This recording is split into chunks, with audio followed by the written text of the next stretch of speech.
السلام عليكم ورحمة الله وبركاته، كل اخواتي وحبايبي الغاليين. يا رب تكونوا في احسن حال وفي اتم صحة.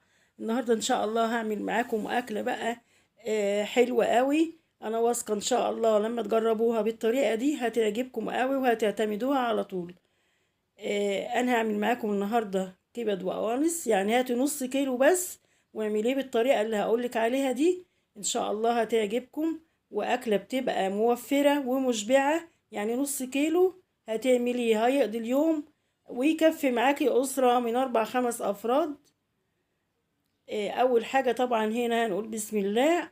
أنا جايبة طاسة، أول حلة بتاعتي حطيت فيها معلقتين كبار من السمنة، وكمان ضفت عليها شوية زيت زي ما حضراتكم شايفين كده، وحاطة الطاسة على نار عالية لغاية السمنة والزيت ما يسخنوا كويس قوي. وبعد كده معايا بقى القوانص مقطعاها طبعا قطع صغيرة بالشكل ده كده. قبل كده طبعا انا نقع الكبد والقوانص في ملح وليمون. نزلت بالكبد والقوانص كده 10 دقايق. وبعد كده الاول انا نزلت بالقوانص وبعد كده قعدت 10 دقايق ونزلت عليها بالكبد. وبعد كده نزلت بالتوابل بتاعتي، شوية ملح وفلفل اسمر زي ما حضراتكم شفتوا كده، وكمان شوية كزبرة وشوية بابريكا ونص معلقة من السكر. وهنا حطيت 4 حبات من الطماطم. الوصفة بتاعتي دي محتاجة طماطم كتيرة. حطيت طبق مليان كده زي ما حضراتكم شفتوا، مقطعاه مكعبات. وكمان نزلت عليها بمعلقة كبيرة من الثوم المهروس.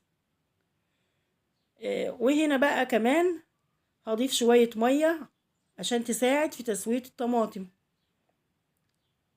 انا عايزة الطماطم معايا بقى كده، يعني بمعنى صح انا يعني هسبكها، مش عايزاها تبقى سليمة معايا، يعني عايزاها تبقى زي التسبيكة كده. بعد كده كمان هضيف معلقتين كبار من الجزر المبشور. ده بستخدمه في معظم وصفاتي اللي بالطريقة دي كده، يعني مع الفراخ ببصل، مع اللحمة ببصل، بيبقى حلو قوي، بيدي الحاجة طعم جميل. ضفت كمان معلقة كبيرة من هريسة الشطة بالثوم. دي انا عاملاها وشايلاها في الفريزر. طبعا لو حضراتكم مش بتحبوا الطعم يعني الحاجة سبايسي، او عندك اطفال، ممكن تستغني عنها. وممكن لو ما عندكيش هريسة شطة تستبدليها بشوية شطة قليلين، ده حسب رغبتكم وطلبكم. هنا كمان بقى الحاجة اللي هتكتر معايا النص كيلو ده، نص كيلو كبد وقوانص. ضفت عليه 3 حبايات كبار من البطاطس، مقطعاها مكعبات زي ما حضراتكم شايفين كده.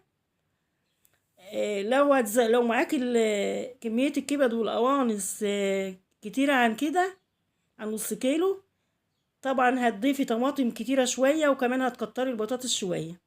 انما الوجبة اللي انا عاملاها دي كده بتكفي الاسرة، يعني 4 5 افراد. كانت مشبعة وجميلة جدا. بضيف كمان شوية مية، طبعا المية تبع ما الاكلة بتاعتي بتحتاج. كل شوية كده بضيف حبة مية، مش عايزاها تبقى ناشفة معايا، عشان تساعد معايا برضو في التسوية. واحنا عارفين برضو البطاطس بتستوي على طول، فكل ما كان بتحتاج بحط لها حبة صغيرين كده. وغطيت عليها بقى، كل حاجة خدت من طعم الكبد والقوانص، وبقت جميلة جدا. بصوا بقى، انا عايزاها تبقى فيها يعني مش يعني عايزاها تبقى فيها زي شوربة كده، التسبيكة ما تبقاش ناشفة. بعد كده نزلت عليها بقرنين من الفلفل الرومي،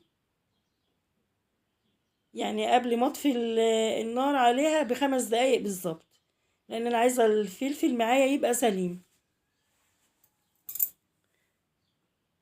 وغطيت عليها كده لمدة 5 دقايق. وكده الوجبة بتاعتي جاهزة، استوت وجميلة جدا. بسم الله ما شاء الله، طعم وريحة. اتمنى تجربوها بالطريقة دي، ان شاء الله واثقة ان لو جربتوها بالطريقة دي هتعجبكم. كمان قدمت معاها رز بشعرية، تقدري تغمزيها بعيش طري كده. تقدري كمان تعملي جنبها شوية مكرونة، اللي هي المكرونة المحمرة بشوربة. ان شاء الله تجربوا الوصفة وتعجبكم. واتمنى لو عجبكم الفيديو لايك حلو واشتراك في القناة، والقاكم بخير ان شاء الله.